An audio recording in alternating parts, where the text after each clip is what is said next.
बहुत बड़ा टॉपिक हो जाता है नर्वस सिस्टम। स्टार्ट करते हैं सबसे पहले सिस्टम से कि तंत्र किसे कहते हैं। सिस्टम जब कई चीजें आपस में जुड़ी रहती है ना, और अगर किसी एक को भी हटा दे तो उसका परफॉर्मेंस खराब हो जाए तो उसे सिस्टम कहते हैं। जैसे बोलचाल के भाषा में हम कंप्यूटर को सिस्टम बोलते हैं। आप कंप्यूटर का कीबोर्ड हटाइए, आपका परफॉर्मेंस बिगड़ेगा। माउस हटाइए, कुछ परफॉर्मेंस कम होगा। उसी तरह से ये क्या है, सिस्टम है। इसमें हर चीज आपस में लिंक है, हर चीज का आपस में एक परफेक्ट रोल है, उसको चेंज नहीं किया जा सकता। अब ये नर्वस सिस्टम करता क्या है, पूरे बॉडी को कंट्रोल करने वाले सिस्टम को बोलते हैं नर्वस सिस्टम, जिसमें हमारा total body, heart, digestive system, respiratory system, skeleton system, A to Z control होता है, जिसमें उसे हम कहते हैं नर्वस सिस्टम। नर्वस सिस्टम का सबसे मेन हिस्सा होता है ब्रेन। इस नर्वस सिस्टम में सबसे ज्यादा जो रोल होती है वो किसकी होती है, वो ब्रेन की होती है। जो हमारा ब्रेन होता है ये सबसे मेन पार्ट है हमारी बॉडी का। कह सकते हैं कि ये कंप्यूटर है हमारे बॉडी के लिए। अब ये जब इतना मेन पार्ट है हमारे बॉडी का, तो जरूरी भी है कि इसको सेफ्टी देना जरूरी है। तो ये जो ब्रेन है ये क्रेनियम नाम की एक हड्डी में बंद रहती है, कपाल में। क्रेनियम बोलते हैं उस हड्डी को। तो ब्रेन को जो सपोर्ट देता है, यानी ब्रेन को जो रक्षा देता है, ब्रेन की रक्षा, वो क्रेनियम नाम की एक हड्डी में होती है। ये 8 हड्डियों का एक ग्रुप है, 8 बोन्स का एक ग्रुप है जो क्रेनियम नाम की हड्डी बनाता है, जिसके अंदर जो ज्वाइंट पाए जाते हैं वो फाइब्रस ज्वाइंट होते हैं। फाइब्रस ज्वाइंट होते हैं जो बहुत ही मजबूत होते हैं, जिसे हम कहते हैं रेशेदार जोड़। ब्रेन का जो जोड़ होता है वो रेशेदार जोड़ के नाम से जाना जाता है। वो बहुत ही मजबूत होता है यह ब्रेन का जोड़। क्रेनियम इसको हड्डी को मजबूती दे दिया। अब जो ये मजबूती दिया क्रेनियम नाम की हड्डी, तब इसके अंदर हमारा ब्रेन आ जाएगा। तो ब्रेन को एक पतली झिल्ली भी सपोर्ट देती है, ताकि ब्रेन उस हड्डी से डायरेक्ट टच न कर जाए, क्योंकि डायरेक्ट टच करेगा तो फिर ब्रेन में इंफेक्शन हो सकता है। तो वो एक पतली झिल्ली होती है जो ब्रेन को रोक के रखती है। उस झिल्ली को बोलते हैं मेनिनजॉइट। मेनिनजॉइट। अब ये प्लास्टिक के समान होती है। हमारा ये बाल हो गया, बाल के अंदर ये हड्डी हो गई क्रेनियम, ये तो चमड़ा हो गया, इसके अंदर क्रेनियम। क्रेनियम के अंदर अब मेनिनजॉइट नाम की एक थैली होगी। उस थैली में हमारा ब्रेन होगा, जिसका वजन होता है 1350 ग्राम से लेकर 1400 ग्राम के बीच में इसका वजन होता है। अब कभी हमको चोट लगा तो वो क्रेनियम उस चोट को बर्दाश्त कर लेता है। बट कभी कभी क्या होता है, चोट ज्यादा लगा तो क्रेनियम को पार करके वो पहुंच जाता है अंदर, और वहां फिर एक ब्रेन को सेफ्टी देने के लिए एक झिल्ली है जिसे बोलते हैं मेनिनजॉइट। अगर मेनिनजॉइट डिस्टर्ब हो गया, उसको अगर क्षति पहुंच गई, तो फिर आपको एक बीमारी होगी जिसे बोलते हैं मेनिनजाइटिस नाम की बीमारी, जो आप डिजीज नाम के चैप्टर में पढ़ेंगे, ब्रेन नाम के चैप्टर में नहीं। उसके बारे में हम ज्यादा फोकस डिजीज नाम के चैप्टर में करेंगे। तो ये हो गया आपका मेनिनजॉइट नाम का चैप्टर। अब हम मेनिनजॉइट नाम का चैप्टर नहीं, मेनिनजॉइट नाम की झिल्ली एक पतली परत हो गई। अब आगे देखते हैं हम इसको, मेनिनजॉइट की बात करें। अब देखिए, देखते हैं ब्रेन। ब्रेन बना किस चीज का होता है, तो ब्रेन जो बना होता है तंत्रिका कोशिका का। तंत्रिका कोशिका का बना होता है, कोशिका। इस कोशिका को हम न्यूरॉन सेल कहते हैं, न्यूरॉन कोशिका भी कहते हैं। ब्रेन बना होता है हमारे तंत्रिका कोशिका या न्यूरॉन कोशिका। ये शरीर की सबसे बड़ी कोशिका होती है, हमारे बॉडी की सबसे बड़ी कोशिका। इस कोशिका की एक खराबी क्या है, इसमें कोई भी सेल डिवीजन यानी पुनर्निर्माण यानी कोशिका विभाजन नहीं हो सकता है। इसका मतलब ये हुआ कि अगर हमारा ब्रेन जो है वो बना है तंत्रिका कोशिका यानी न्यूरॉन सेल का, और उसमें कोई भी रिकंस्ट्रक्शन का काम नहीं हो सकता। इसका मतलब अगर ब्रेन पे चोट लगा तो फिर वो ठीक नहीं होगा।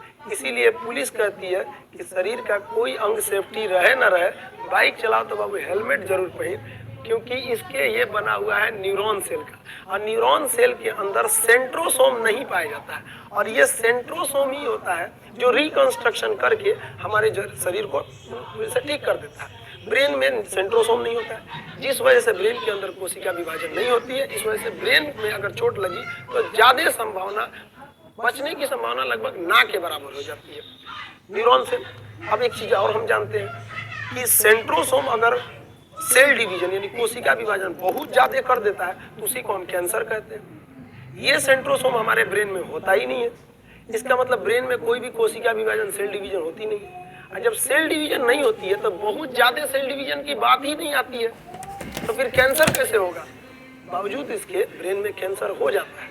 एक जगह हम बोल रहे हैं कि ब्रेन बना है तंत्रिका कोशिका का, जिसे कहते हैं न्यूरॉन सेल, जिसमें कोई भी कोशिका विभाजन नहीं होता है क्योंकि उसमें सेंट्रोसोम नहीं होता है। फिर कैंसर क्यों हो जाता है? तो इसका प्रॉब्लम क्या समझिए। ब्रेन का 90% भाग जो होता है वो न्यूरॉन सेल का बना होता है, यानी तंत्रिका सेल का, जिसमें सेंट्रोसोम नहीं होता है और जिसमें कोशिका विभाजन नहीं होती है, और वो कैंसर नहीं हो सकता है। लेकिन ब्रेन का कुछ भाग, लगभग 10% भाग न्यूरॉन गिलियल सेल का बना होता है। वो न्यूरॉन गिलियल सेल में सेंट्रोसोम पाए जाते हैं और वो सेंट्रोसोम की वजह से कोशिका विभाजन हो जाती है, और वो जब कंट्रोल के बाहर होता है तो ब्रेन में कैंसर हो जाता है। ब्रेन कैंसर का पहला स्टेज ट्यूमर कहा जाता है। बट ब्रेन इतना नाजुक होता है कि वो ट्यूमर में ही व्यक्ति की जान ले लेता है, ब्रेन कैंसर होने की नौबत ही नहीं आने देता है, स्टार्टिंग स्टेज में ही ब्रेन ट्यूमर में जान ले लेता है। तो सबसे बड़ी कोशिका हो गई न्यूरॉन सेल, यानी तंत्रिका कोशिका। आप फिगर देख सकते हैं न्यूरॉन सेल का ऐसे। न्यूरॉन सेल की जो लंबाई होती है उसे हम कहते हैं साइनेप्स। न्यूरॉन सेल की लंबाई को हम कहते हैं साइनेप्स। ये न्यूरॉन सेल की लंबाई होगी। बट अगर आप न्यूरॉन सेल का लास्ट हिस्सा देखेंगे तो उसका जो सिरा होता है, जहाँ वो जुड़ा होता है, उसे हम कहते हैं एक्सॉन। एक्सॉन के नाम से जानते हैं, वो जो साइड में होता है। अब ब्रेन में एक एक्सॉन दूसरे एक्सॉन से जुड़ा नहीं रहता है, डायरेक्टली अटैच में नहीं रहता है, वो हल्का गैप बना के रखता है दोनों के बीच में। अब ये हल्का गैप है, अब ब्रेन में सिग्नल जाएगा कैसे? जब दो न्यूरॉन के बीच में, अगर आप फिगर देख रहे हैं तो न्यूरॉन का लास्ट एरिया जो होता है उसको हम कहते हैं एक्सॉन। अब एक एक्सॉन दूसरे एक्सॉन से करेक्ट डायरेक्टली अटैच में नहीं है, हल्का बीच में खाली जगह है। अब कोई मैसेज जाएगा कैसे उस खाली जगह में? तो उस मैसेज को ले जाता है सोडियम, Na जिसका नाम होता है सोडियम। सोडियम अगर हमारे बॉडी में कम हो गया तो बॉडी में सिग्नल नहीं जाएगा। अब कभी कभी जब हमें गर्मी लगती है तो पसीना बहुत ज़्यादा आता है। पसीना ज़्यादा आने की वजह से पसीना के साथ साथ हमारे बॉडी का सोडियम भी निकल जाता है। अब जब सोडियम निकल गया तो ब्रेन के अंदर जो सोडियम था, जो सिग्नल ले जा रहा था, उसी की में सोडियम ही कम हो गया तो हमारा ब्रेन अच्छा से काम नहीं करता है। और अगर ज़्यादा सोडियम निकल गया तो फिर चक्कर आने लगेगा, आदमी बेहोश होकर गिर भी सकता है। तो उसको डबल प्रॉब्लम हो गया, उसको ताकत भी चाहिए और फिर सोडियम भी चाहिए। तो ताकत कैसे देगा आदमी? उसको चीनी पानी देगा तो ग्लूकोज हो गया, उसमें 1 चम्मच नमक भी डाल देता है क्योंकि नमक NaCl का बना होता है। तो ताकत भी मिल गया और उसे सोडियम भी मिल गया और फिर से वो चलने लगता है। इसको बोलते हैं डिहाइड्रेशन, जल की कमी। डिहाइड्रेशन में जल भी कम हो जाता है और सोडियम भी दे दिया जाता है ताकि उसका ब्रेन जो वो अच्छे से वर्क कर सके। तो ये साइनेप्स हो गया, सोडियम के भाग हो गए यहाँ पे। अब आगे हम देखते हैं ब्रेन कैंसर। देख लीजिए कैसे कैसे होता है। एक्चुअली ब्रेन में अगर केवल नर्वस तंत्रिका कोशिका होता, न्यूरॉन होता तो कैंसर नहीं होता। ब्रेन में कोई भी सेल डिवीजन नहीं हो सकती, वो पुनर्निर्माण नहीं कर सकता है। सबसे ज्यादा पुनर्निर्माण हमारा लीवर कर सकता है। लीवर को हम हिंदी में यकृत कहते हैं, उर्दू में हम इसे जिगर कहते हैं। अगर कोई लीवर में चाकू भी मार दे, निकाल देंगे, वो आराम से अपने खुद से ही वो अपने कोशिकाओं को स्वतः ठीक कर सकता है क्योंकि उसमें रीजनरेशन, रिकंस्ट्रक्शन की सबसे ज्यादा पावर होती है। अब हम आते हैं मेन टॉपिक ब्रेन पर। पार्ट्स ऑफ ब्रेन, जिससे हमेशा क्वेश्चन अक्सर पूछा करते हैं, पार्ट्स ऑफ ब्रेन। ब्रेन के कितने पार्ट्स होते हैं? चलिए देखते हैं। देखिए हम लोग देखते हैं पार्ट्स ऑफ ब्रेन के बारे में। पार्ट्स ऑफ ब्रेन को हम लोग देखते हैं अच्छे से। तो ब्रेन के ना बेसिकली 3 पार्ट होते हैं। एक होता है अग्र मस्तिष्क, जो मेन फ्रंटियल पार्ट होता है, बाहर का होता है अग्र मस्तिष्क। एक होता है मध्य मस्तिष्क, ये बीच का होता है। अंदर जब ब्रेन को खोद के अंदर जाएंगे तब उसमें मिलेगा मध्य मस्तिष्क। और पश्च मस्तिष्क एकदम पीछे होता है, जो हमारे गर्दन के साइड में चला आता है, यहाँ पे पश्च मस्तिष्क उसको बोलते हैं। तो ब्रेन के 3 पार्ट्स हो गए। अब हम इन तीनों पार्ट्स को पढ़ना चालू करते हैं। सबसे पहले स्टार्ट करते हैं अग्र मस्तिष्क से। तो जो अग्र मस्तिष्क है, हम इसी को 3 भाग में बांट देते हैं। पहला जो होता है उसे कहते हैं सेरिब्रम। अग्र मस्तिष्क का पहला भाग सेरिब्रम, दूसरा थैलेमस, तीसरा हाइपोथैलेमस। अभी हम पहला स्टार्ट करते हैं सेरिब्रम से। सेरिब्रम हमारे ब्रेन का सबसे बड़ा हिस्सा है। 66% ऑफ ब्रेन अकेले सेरिब्रम ले लेता है। इसे हम प्रमस्तिष्क कहते हैं, प्रमस्तिष्क के नाम से जानते हैं। यह हमारे ब्रेन का सबसे महत्वपूर्ण भाग है। हमें हमारे मेमोरी पावर, हमारी याददाश्त क्षमता, जिज्ञासा, नई नई चीजों को सीखने की क्षमता, ये सारा चीज डिपेंड करता है सेरिब्रम पर। अगर जिसका सेरिब्रम तेज है उसमें जिज्ञासा ज्यादा रहेगी, ये भी कर ले, वो भी कर ले, कई तरह के काम करना चाहेगा। वो कोई भी चीज को जल्दी भूलेगा नहीं। अगर उसका सेरिब्रम तेज है तो उसका मेमोरी पावर एकदम तेज होता है। ये मेमोरी पावर पे ही डिपेंड करता है। सारा मेमोरी पावर आपका सेरिब्रम पर डिपेंड करता है। अगर सेरिब्रम कमजोर तो फिर आपका याददाश्त भी कमजोर। अब कुछ लोगों का सेरिब्रम बहुत तेज होता है, तुरंत पढ़ते हैं याद हो जाता है। और कुछ लोगों का सेरिब्रम तो एकदम गया गुजरा रहता है। किसी को देखेंगे तो कहेंगे ओहो, लगता है हम आपको कहीं देखे हैं, शायद आप पापा हैं। इस तरह से वो लोग हो जाते हैं, उनका तो सेरिब्रम पूरा ही खत्म है एक तरह से कहीं। तो सेरिब्रम ये मेन हिस्सा हो जाता है। अब हम आते हैं थैलेमस पे। सेरिब्रम के बाद अगला पार्ट होता है थैलेमस। देखिए दोनों आपस में नाम मिल रहे हैं ना, तो काम भी हल्का हल्का मैच करता है। थैलेमस जो होता है ना, बाहरी वातावरण का आभास कराता है, बाहर एटमॉस्फेयर में क्या है उसकी जानकारी देता है हमको थैलेमस। यानी अगर बाहर ठंड है तो हमको थैलेमस बताएगा, बाहर गर्मी पड़ रहा है हमको थैलेमस बताएगा, कोई बाहर से पीट रहा है हमको थैलेमस बताएगा, अगर कोई पीछे से ऐसे पिन चुबा दिया तो ऐसे आदमी चौंक जाता है, थैलेमस बताया है। बाहर गर्मी बहुत पड़ रही है, बॉडी को बताता है बहुत गर्मी है, कौन बताता है? थैलेमस। ठंड पड़ती है, थैलेमस। यानी बाहरी वातावरण का जानकारी कराता है थैलेमस। अगर कोई शराब पी लिया है तो उसका थैलेमस अच्छे से काम नहीं करता है, इसलिए शराबी को कितना भी पीटिए उसको दर्द नहीं करता है, सुबह में दर्द करेगा। जब थैलेमस काम करना चालू करेगा तब तो पूछेगा सेरिब्रम से कौन पीटा था रात में, याददाश्त रहेगा तो बताएगा वो ठीक है कौन पीटा उसका। तो थैलेमस हो गया ये बाहरी वातावरण का। अब हम आते हैं हाइपोथैलेमस में। ये भी टेम्परेचर को कंट्रोल करता है, बट बॉडी के अंदर के टेम्परेचर को। अगर बॉडी के टेम्परेचर अंदर ज्यादा है तो पसीना के रास्ते छोड़ देगा, और अगर टेम्परेचर बॉडी के अंदर का कम है तो पसीना निकालेगा ही।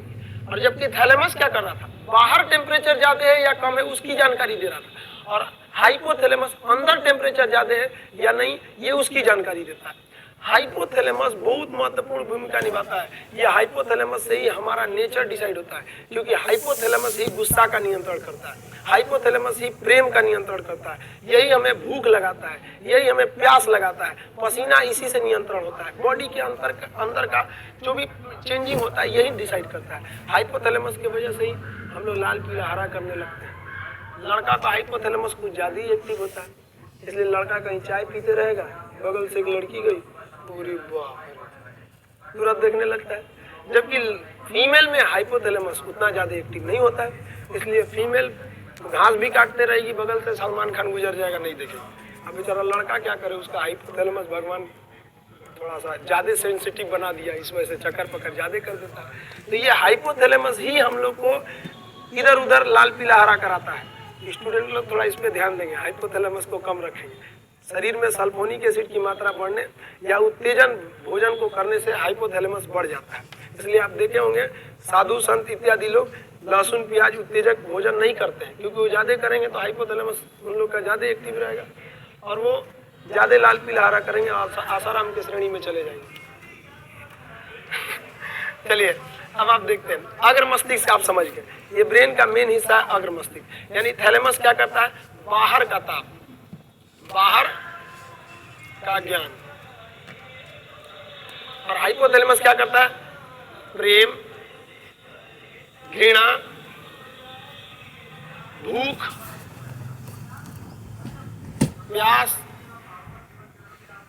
लव, घृणा, भूख, प्यास, पसीना, ये सारे चीज का नियंत्रण करता है हमारा हाइपोथैलेमस। ये हाइपोथैलेमस बहुत ज्यादा जरूरी होता है हमारे पार्ट का। अब हम आते हैं मध्य मस्तिष्क पे। मध्य मस्तिष्क के केवल दो ही भाग होते हैं। मध्य मस्तिष्क कहेंगे, ये होता है कार्पोरा। कार्पोरा क्या करता है, जो हम देखते हैं और जो हम सुनते हैं उसको ब्रेन तक ले जाता है, कि वो ले जाता है सेरिब्रम के पास। सेरिब्रम के पास अगर हम किसी को देखेंगे तो आंख उसको देखेगा फोटो, और वो किसको देगा, कार्पोरा। कार्पोरा सेरिब्रम को देखेगा, देखो तो कौन है, ओहो तो मेरी वाली है, तुरंत आदमी बता देता है, ओहो ऐसा बात है। जब सुनने के बाद तुरंत वो बता देता है कि ये कौन सा बात बोलना चाहता है। तो कार्पोरा जो होता है वो देखने और सुनने का काम करता है, उस सिग्नल को वो पहुंचाता है ब्रेन तक में। तो ये कार्पोरा बहुत जरूरी है। बुढ़ापा में कार्पोरा उतना अच्छा से काम नहीं करता है, बुढ़ापा में तो कोई भी चीज अच्छा से काम नहीं करता है। अब अगला देखते हैं सेरिब्रम, सेरिब्रल या पेंडिकल। सेरिब्रल या पेंडिकल क्या होता है, देखिए हमारा जो ब्रेन होता है हर चीज का एक असिस्टेंट चाहिए होता है। जैसे आप जानते होंगे प्रधानमंत्री हैं, अकेले काम नहीं करते, उनके लिए एक बहुत बड़ा मंत्रियों की फौज होती है, कैबिनेट मंत्री होते हैं। कभी कभी तो हमारे यहाँ पे उप प्रधानमंत्री भी बना दिए जाते हैं, जो संविधान में चर्चा नहीं है। अब तक 7 उप प्रधानमंत्री बन चुके हैं, लेकिन नरेंद्र मोदी को उप प्रधानमंत्री की जरूरत क्या है, उनको नहीं फील हुआ इसलिए उन्होंने नहीं बनाया। तो सेरिब्रल क्या करता है, पेंडिकल, हमारा जो ब्रेन है उस ब्रेन का एक असिस्टेंट है जिसका नाम है स्पाइनल कॉर्ड, जो हमारे ब्रेन के नीचे से गया रहता है, और पूरे पीठ तक आया रहता है, रीढ़ की हड्डी के बीचों बीच, उसको कहते हैं स्पाइनल कॉर्ड। यानी ब्रेन और स्पाइनल कॉर्ड में आपसी संबंध बनाने का काम करता है कि देखो ब्रेन बिजी है, स्पाइनल कॉर्ड को कहता है तुम रेडी रहना। ब्रेन क्या है, बिजी है, कभी भी वो बिजी हो सकता है, तो तुम बॉडी को कंट्रोल कर लेना। तो ये सेरिब्रल पेंडिकल भी बहुत जरूरी है।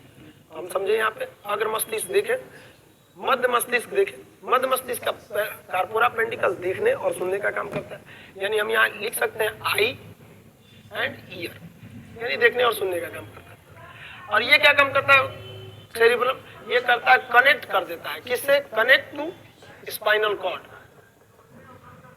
कनेक्ट टू स्पाइनल कॉर्ड, ये इसका मेन काम हो गया। अब हम देखते हैं पश्च मस्तिष्क, ये सबसे पीछे का हिस्सा होता है जो गर्दन के पास हो जाता है। ये थोड़ा सा कमजोर हिस्सा होता है, क्योंकि हमारा ब्रेन देखेंगे तो आगे जो होता है ये क्रेनियम हड्डी होती है जिसमें 8 होती है, जबकि पीछे का भाग अगर आप खुद से अपना बॉडी ब्रेन को टच करेंगे तो ये जहाँ बाल है पीछे, यहाँ पर आपको मांस दिखेगा, वहाँ पे हड्डी नहीं है, वहाँ एक बहुत बड़ा होल है, वो शरीर का सबसे बड़ा होल होता है जिसको फोरामेन मैग्नम कहते हैं। अगर यहाँ किसी को जोर से मार दीजिए तो उसको दिमाग काम नहीं करता है, अगर ज्यादा जोर से लग गया तो मौत भी हो सकती है उसकी। इसलिए कभी भी ब्रेन पर नहीं मारना चाहिए और खास करके पीछे के हिस्सा पे नहीं मारना चाहिए, वो पश्च मस्तिष्क पर सेफ्टी नहीं पहुंच पाता है। पश्च मस्तिष्क को 2 भाग में बांटते हैं, सेरिबेलम, ये क्या करता है, सेरिबेलम हमारे बॉडी को बैलेंस बनाने का टोटली काम सेरिबेलम का होता है। जितना हमारे बॉडी में बैलेंस बनता है वो सेरिबेलम की वजह से बनता है। बैलेंस, हम चल रहे हैं, आराम से चल रहे हैं सेरिबेलम की वजह से, क्योंकि हमारा सेरिबेलम हैबिचुएटेड हो गया हमारे बॉडी का बैलेंस बनाते वक्त। लेकिन अगर कोई 1 साल का बच्चा है, 1.5 साल का बच्चा है, उसका सेरिबेलम अभी एक्टिव नहीं है तो बैलेंस बना के चलता है, आराम आराम से चलता है। अभी हम ही को कोई कह देगा कि रस्सी पे चलो तो हमारा सेरिबेलम कहेगा कि पगला है क्या, आज तक कभी चलाया नहीं, लेके चलता है रस्सी पे चलो। सर्कस में नहीं चल सकता है, लेकिन सर्कस में चल लेते हैं। सर्कस में आदमी छोड़ो, गाय भैंस चढ़ा देते हैं, उन लोग का भी सेरिबेलम ठीक कर देते हैं। प्रैक्टिस पर डिपेंड करता है। जिस दिन सेरिबेलम को पता चल गया कि कैसे बैलेंस बनाना है, वो बैलेंस बना लेगा। शराब जब पीते हैं तो सेरिबेलम काम करना छोड़ देता है, इसलिए शराब वाला गजब अपने आप में चलता है, वो अपने आप को सबसे बड़ा पावरफुल इंसान समझता है। तो सेरिबेलम बैलेंस बनाने का काम कर दिया। अब लास्ट होता है मेडुला ऑब्लोंगाटा। मेडुला ऑब्लोंगाटा का काम क्या होता है, यानी ये तो बैलेंस बना दिया। मेडुला ऑब्लोंगाटा ये हमारे बॉडी में एक मेटाबॉलिक चीजों को, सारे मेटाबॉलिक चीज को कंट्रोल करता है। अब ये मेटाबॉलिक क्या होता है, metabolic is a function by which reaction takes place. ये मेटाबॉलिक रिएक्शन हमारे शरीर में 2 तरह के मेटाबॉलिक होते हैं, एक होता है कैटाबॉलिक, एक होता है एनाबॉलिक। अगर कोई चीज बन रही है तो उसे कहते हैं एनाबॉलिक, जैसे कार्बोहाइड्रेट 38 एटीपी को मिला के एक ग्लूकोज बन दिया, वो हो गया एनाबॉलिक। जैसे प्रोटीन 20 एमिनो एसिड को मिलाकर एक प्रोटीन बन गया, वो हो गया हमारा एनाबॉलिक। और कैटाबॉलिक क्या होता है, जो टूट जाता है उसे कहते हैं कैटाबॉलिक। जैसे हम खाना खाते हैं, पाचन होकर वो टूट जाता है, तो वो हो गया कैटाबॉलिक। तो कैटाबॉलिक और एनाबॉलिक को अगर हम जोड़ देते हैं तो वो बन जाता है मेटाबॉलिक। तो मेटाबॉलिक जितनी भी चीजें हैं वो कौन कंट्रोल करता है, हमारा मेडुला कंट्रोल करता है। अगर मेडुला गड़बड़ हुआ तो हमारा मेटाबॉलिक क्रिया खत्म हो जाएगा, सांस लेने में दिक्कत आएगी, पाचन अच्छे से नहीं होगा। शरीर के अंदर सारा क्रिया मेडुला ही कंट्रोल करता है। कभी आप सोचें, आप खाना जब खाते हैं तो केवल मुंह से नीचे ढकेलने तक मेहनत करते हैं, इसके बाद सारा काम ऑटोमेटिक सिस्टम है, कोई स्क्रीन टच बटन कीपैड की जरूरत नहीं है। वहाँ कौन करता है, ये हमारा मेडुला करता है। मेडुला बॉडी के अंदर का जितना क्रमानुपाचन, पाचन, श्वसन इत्यादि को कंट्रोल करने का काम हमारा मेडुला कर देता है। तो मेडुला भी शरीर ब्रेन का एक बहुत बड़ा भाग होता है। अब हम एक बार इसको समरी के तौर पे देख लेते हैं। ब्रेन के 3 भाग होते हैं, अग्र, मध्य और पश्च। अग्र भाग जो होता है वो 3 भाग में बढ़ता है, जिसे हम क्या कहते हैं, सेरिब्रम कहते हैं। 66% भाग होता है, इसे प्रमस्तिष्क कहते हैं। ये याददाश्त, स्मृति, जिज्ञासा, नई नई चीजों को खोज करने की क्षमता को बढ़ाता है। थैलेमस बाहरी चोट, बाहरी गर्मी, बाहरी सर्दी का ज्ञान कराता है। हाइपोथैलेमस अंदर की गर्मी, पसीना, तापमान, घृणा, प्यार, भूख, प्यास इत्यादि को कंट्रोल करता है। मध्य मस्तिष्क का कार्पोरा सुनने और देखने का काम कर देता है। और ये cerebral connect to spinal cord, spinal cord से जोड़ देता है। और ये लास्ट वाला हिस्सा होता है, जिसे क्या कहते हैं हम लोग, पश्चिम मस्तिष्क का पहला हिस्सा सेरिबेलम, ये बैलेंस बना देता है। ये दूसरा सबसे बड़ा भाग होता है। ब्रेन का सबसे बड़ा भाग तो हो गया आपका सेरिब्रम, और सेरिबेलम जो होता है ना, वो दूसरा सबसे बड़ा भाग होता है। अब ये मेडुला बॉडी के अंदर पाचन इत्यादि को कंट्रोल कर लेता है। ये हो गया हमारा ब्रेन। अब देखते हैं ब्रेन के बाद स्पाइनल कॉर्ड। ब्रेन से 12 जोड़ी नस निकली रहती है, 12 जोड़ी तंत्रिका। तंत्रिका मतलब क्या होता है? नसें निकली रहती है, 12 जोड़ी तंत्रिका, तंत्रिका निकल गई है 12 जोड़ी। ये हो गया हमारा ब्रेन। अब हम बात करते हैं सेकंड ब्रेन की। सेकंड ब्रेन हम किसे कहते हैं? स्पाइनल कॉर्ड को। हमारे शरीर का पिछला जो स्पाइनल कॉर्ड है इसे हम क्या कहते हैं? Second brain. अब बात करते हैं सेकंड ब्रेन। ये ब्रेन से ही निकला होता है और पिछला हिस्सा होता है, नीचे तक आ जाता है रीढ़ की हड्डियों के बीच से। आप फिगर में उसको देख सकते हैं, सेकंड ब्रेन यानी स्पाइनल कॉर्ड। चलिए देखते हैं अब स्पाइनल कॉर्ड के बारे में। स्पाइनल कॉर्ड को हिंदी में हम बोलते हैं मेरू रज्जु। ये ब्रेन का सेकंड भाग होता है, इसलिए इसको ब्रेन सेकंड ब्रेन कहते हैं, क्योंकि जब भी कभी ब्रेन बिजी रहता है तो सारी जिम्मेदारियां वो सेकंड ब्रेन यानी स्पाइनल कॉर्ड मेरू रज्जु को दे देता है। अब ये ब्रेन को तो सेफ्टी देने का काम कौन कर रहा था? क्रेनियम नामक हड्डी। अब ये स्पाइनल कॉर्ड भी सेकंड ब्रेन है, इसको भी तो सेफ्टी चाहिए। इसको सेफ्टी कौन देगा? तो रीढ़ की हड्डी। ये रीढ़ की हड्डी के बीचों बीच से गया रहता है और कमर तक आया रहता है, स्पाइनल कॉर्ड पे पूरे नीचे तक आया रहता है। इससे 31 जोड़ी नसें निकली रहती है, 31 जोड़ी नस तंत्रिका, 31 जोड़ी तंत्रिका निकली रहती है, 31 जोड़ी। जबकि ब्रेन से निकला रहता है 12 जोड़ी तंत्रिका।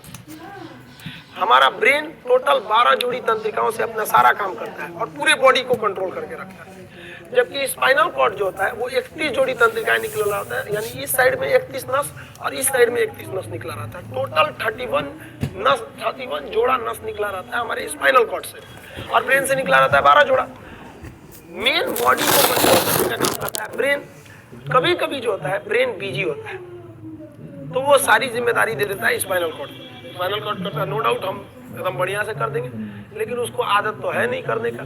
अब कोई काम जो डेली कर रहा है वही अच्छे से करेगा, और जो कभी कभी करने आ रहा है वो उतने अच्छे से कैसे करेगा? पूरे बॉडी को कंट्रोल करने का काम ब्रेन करता है, और उसको पता है कैसे कंट्रोल करना है बॉडी को, हाथ को कैसे उठाना है, किसको क्या, एक नॉर्मल वे में उठाता है। लेकिन स्पाइनल कॉर्ड को क्या पता हो, तो कभी टेम्पररी में आया, स्टेपनी में, तो ब्रेन अगर लग गया कहीं पढ़ाई वगैरह पे लगा दिया तो सारा बॉडी पढ़ाई पे लग गया। ब्रेन कह रहा है स्पाइनल कॉर्ड को तुम संभालना, हम पढ़ रहे हैं। आदमी पढ़ते रहता है, स्पाइनल कॉर्ड एकदम रेडी रहता है अपने 31 जोड़े नसों के साथ, यानी टोटल 62 नस रेडी रहना है। स्पाइनल कॉर्ड, ब्रेन बिजी है, और अचानक हमारा कोई दोस्त पीछे से आके बोलता है ए भाई, चौंक जाते हैं, अरे क्या हो गया? क्यों? क्योंकि ब्रेन तो पढ़ रहा था। स्पाइनल कॉर्ड बेवकूफ 62 नसों के साथ, यानी 31 जोड़ा नसों के साथ हमेशा रेडी था। कोई बोला सबको जगा दिया, कहा देखो तो कौन बोल रहा है। तब ब्रेन कहता है बेवकूफ, ला हम संभालते हैं। तब वो देखता है हाँ भाई बताओ क्या हुआ था। तो ये अचानक कंट्रोल कर देता है कौन? Spinal cord. इस चीज को कहते हैं रिफ्लेक्स एक्शन। अचानक जो रिएक्शन होता है उसे कहते हैं reflex action. Total reflex action को कंट्रोल करने का काम जो करता है वो स्पाइनल कॉर्ड करता है, रिफ्लेक्स एक्शन। रिफ्लेक्स एक्शन, इसको हम कहते हैं अनुवर्ती क्रिया। रिफ्लेक्स एक्शन या अनुवर्ती क्रिया, जैसे पलक का झपकना स्पाइनल कॉर्ड देखता है, छींक का आना स्पाइनल कॉर्ड देखता है, खांसी आना स्पाइनल कॉर्ड देखना, जो भी अचानक होने वाली क्रियाएं होती हैं उन सबको देखने का काम करता है हमारा स्पाइनल कॉर्ड। इसलिए इसको हम लोग सेकंड ब्रेन के नाम से भी जानते हैं। तो ये हो गया हमारा स्पाइनल कॉर्ड। हम अचानक चौंक जाते हैं स्पाइनल कॉर्ड की वजह से। कभी कभी सोने में लोग चौंक जाते हैं, गाँव में लोग बोलते हैं चिहुक गया, तो वो किसके वजह से होता है? स्पाइनल कॉर्ड की वजह से होता है। इसे हम हिंदी में बोलते हैं मेरू रज्जु। तो ये हो गया हमारा ब्रेन और स्पाइनल कॉर्ड। ये मेन बॉडी को कंट्रोल किया ब्रेन, और सेकंड रूप से कंट्रोल किया स्पाइनल कॉर्ड। ये हम देख लिए स्पाइनल कॉर्ड। अब आगे समझते हैं। चलिए, हम लोग ब्रेन के बारे में देख लिए थे कि ब्रेन क्या करता है, स्पाइनल कॉर्ड के बारे में देख लिए थे, लेकिन शुरुआत में ही बताए थे आपको कि ब्रेन नर्वस सिस्टम यानी तंत्रिका तंत्र का एकमात्र हिस्सा है। अब हम लोग मेन टॉपिक देखते हैं, तंत्रिका तंत्र क्या होता है। तंत्रिका तंत्र 3 होती है। ये पूरे बॉडी को कंट्रोल करने वाली चीज को कहते हैं तंत्रिका तंत्र। इसके 3 भाग होते हैं, केंद्रीय तंत्रिका तंत्र यानी सेंट्रल नर्वस सिस्टम, परिधीय तंत्रिका तंत्र पेरिफेरल नर्वस सिस्टम, ये बाहर बाहर होती है, और स्वायत्त तंत्रिका तंत्र ऑटोनोमस नर्वस सिस्टम, ये पूरी तरह फ्री होती है, ये वर्क हमारे कंट्रोल में नहीं करती है। तो सबसे पहले देखते हैं केंद्रीय तंत्रिका तंत्र यानी सेंट्रल नर्वस सिस्टम क्या होता है। सेंट्रल नर्वस सिस्टम के अंतर्गत 2 चीजें आती हैं। पहला आता है ब्रेन, दूसरा आता है spinal cord. Spinal cord, brain हो गया और स्पाइनल कॉर्ड हो गया, ये तो हम समझ गए हैं। ब्रेन के बारे में बता दिए आपको, और स्पाइनल कॉर्ड के बारे में बता दिए। इसका मतलब आप सेंट्रल नर्वस सिस्टम, तंत्रिका तंत्र, केंद्रीय तंत्रिका तंत्र समझ गए। जो तंत्रिका तंत्र यानी नर्वस सिस्टम का सबसे मेन पार्ट होता है केंद्रीय तंत्रिका तंत्र, और केंद्रीय तंत्रिका तंत्र का सबसे मेन पार्ट होता है ब्रेन। अब हम देखते हैं परिधीय तंत्रिका तंत्र, बाहर बाहर यानी पेरिफेरल तंत्रिका तंत्र क्या होती है। तो इसमें क्या होती है, जो ब्रेन से निकलने वाली 12 जोड़ी तंत्रिकाएं हैं, 12 जोड़ी तंत्रिका, और जो स्पाइनल कॉर्ड से निकलने वाला 31 जोड़ा जो तंत्रिका थी, तंत्रिका, उनको अगर हम मिला दें तो ये बन जाता है परिधीय तंत्रिका तंत्र। यानी अगर ब्रेन और स्पाइनल कॉर्ड ले तो वो केंद्रीय तंत्रिका तंत्र, ब्रेन से निकलने वाले 12 नसों को पकड़ ले और ये तंत्रिका तंत्र से निकलने वाले 31 नसों को ले ले, तो उन नसों के समूह को हम क्या कहते हैं, परिधीय तंत्रिका तंत्र, यानी वो बाहर बाहर से कंट्रोल करते हैं। अब हम बात करते हैं स्वायत्त तंत्रिका तंत्र। स्वायत्त तंत्रिका तंत्र ये क्या होता है, इसके बारे में पूरी तरह से क्लियर, इसका क्लियरिटी, इसका कहाँ से कनेक्शन है वो उतना जल्द इजी नहीं होता है, बहुत ही कॉम्प्लिकेटेड होती है इसकी रचना। ये बनता कैसे, तो देखिए ब्रेन से कितनी नसें निकलती हैं, 12, और इस 12 जोड़ी, सॉरी 12 नहीं, और स्पाइनल कॉर्ड से कितनी नसें निकलती हैं, 31। तो ब्रेन से निकलने वाली 12 नसों में से कुछ तंत्रिका को, टोटल नहीं, कुछ तंत्रिका को, और स्पाइनल कॉर्ड से भी निकलने वाली 31 जोड़ा तंत्रिका में से कुछ तंत्रिका को मिला दीजिएगा तो बन जाता है स्वायत्त तंत्रिका तंत्र। यानी तंत्रिका तंत्र को अगर आप डीपली अगर देख रहे होंगे तो आप देखेंगे तो मेन तंत्रिका तंत्र जो है वो सेंट्रल नर्वस सिस्टम ही है, क्योंकि तंत्रिका तंत्र यानी नर्वस सिस्टम का 3 हिस्सा, केंद्रीय, परिधीय और स्वायत्त। केंद्रीय में कौन चला गया, मेन ब्रेन चला गया और स्पाइनल कॉर्ड आ गया। परिधीय में ब्रेन से निकलने वाला नस आ गया और स्पाइनल कॉर्ड से निकलने वाला नस आ गया, यानी ब्रेन से निकलने वाला 12 जोड़ा और स्पाइनल कॉर्ड से निकलने वाला 31 जोड़ा, टोटल को शामिल कर दिए तो परिधीय हो गया।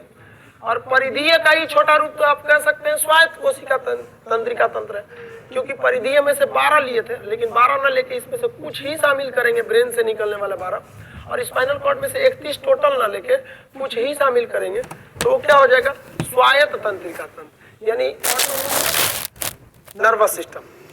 अब हम देखिए, ये हमारे बॉडी को कंट्रोल करता है, ये अचानक होने वाली क्रिया को कंट्रोल कर लेता है, क्योंकि 31 जोड़ा नस वगैरह है सब। अब ये स्वायत्त तंत्रिका तंत्र क्या कहता है, ऑटोनोमस तंत्रिका तंत्र, ये 2 तरह की क्रियाओं को कहता है, अनुकंपीय क्रिया और परानुकंपीय क्रिया।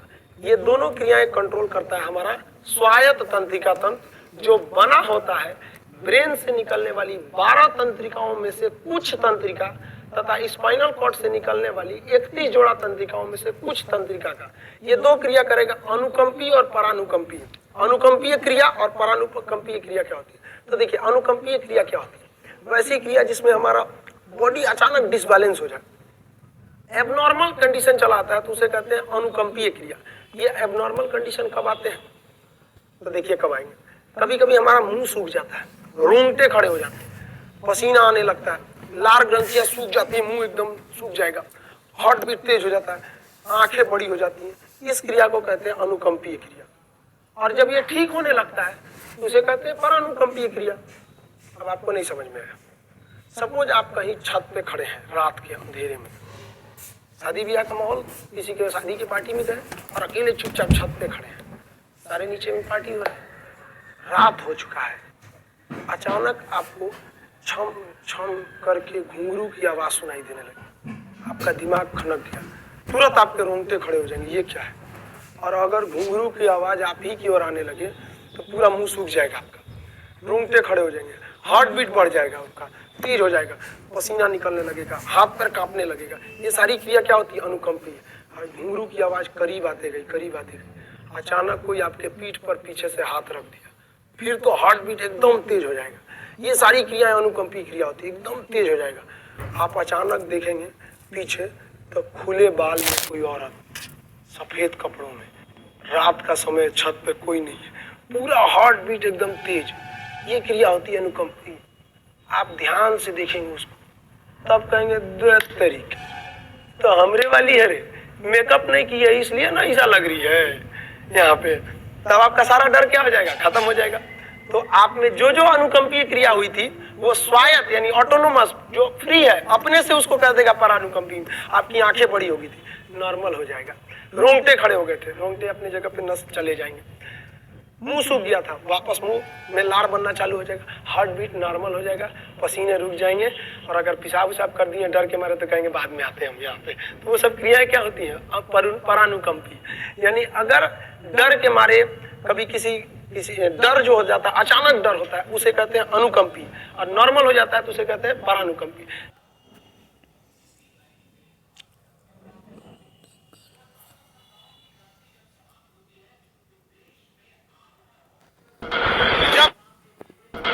जब जीत पक्की हो तो युद्ध कोई भी लड़ सकता है। असली वीर तो तब है जब हार पक्की हो फिर भी कर्ण की तरह युद्ध में उतर जाए।